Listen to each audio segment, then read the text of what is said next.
think there's some value in it, but I think the starting point that you really need to understand is that the personas are made up.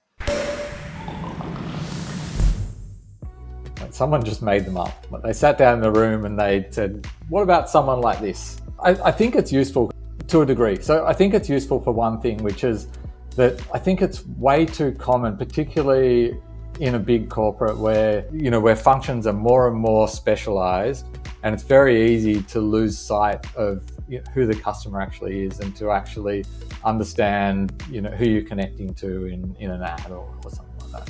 Like to the point that I used to say, imagine that you're a person and you're a person going about your life, watching some ads, going to some websites, buying some products.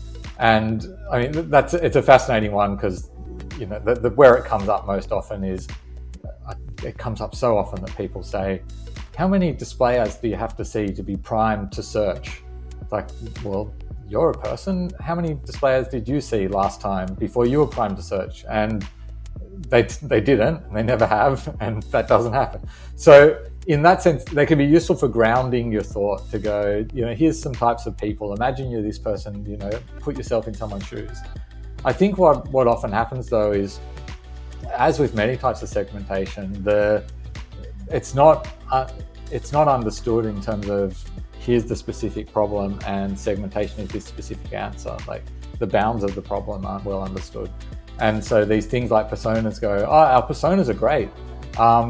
Can we tag our whole customer base with the personas so we can understand whether we need to treat each individual as this persona or this persona or this persona?